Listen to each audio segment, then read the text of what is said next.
So for the wide grip pull down, we're going to be using this long bar, and you can see it has a curve in it. You're going to place your hand either directly on that curve, below that curve, or just above that curve. And I want you to play around and see what feels best for you. Let's take a look at those options. So I'm either going to put my hands directly on that curved part, or directly below that curved part on the angled part of the bar, or on the inside of that curve on the widest part of the straight portion of the bar. And yes, it does change muscle bias a little bit, but I'd rather you focus on getting comfortable with one of those three grips. For me personally, I like grabbing right where the bar curves, and I prefer having my thumbs on top of the bar like this instead of like this. At the end of the day, try both and see what feels most comfortable for you. Once you find that comfortable grip, sit down with the bar, make sure the thigh pads are pushed down tightly on your thighs, slight lean back, and then pull down until the bar gets somewhere between your chest and your chin. You don't absolutely need to touch your chest on every rep, but I do want you getting below the chin on every rep.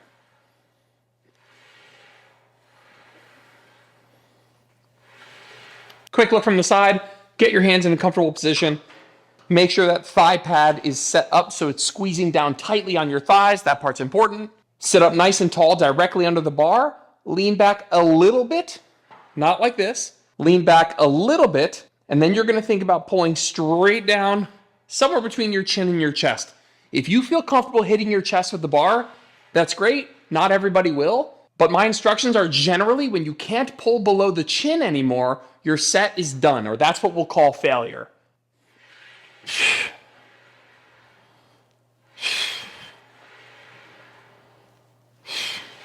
A little bit of rhythmic torso movement. You see how I'm kind of leaning in a little bit, and then as I pull, I'm leaning back a tiny bit. A little bit of that is okay. What I don't want to see is this sort of emotion.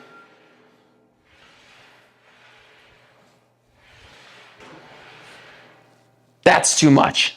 Quick recap, using this long straight bar, you're going to grab the bar either on the part that curves, just to the right of that, or just to the left of that. Whatever feels most comfortable for you, with either your thumb underneath the bar or your thumb on top of the bar. Again, whatever feels most comfortable for you. Then you're going to make sure the thigh pad is set at an appropriate height so it's nice and snug once you get into position.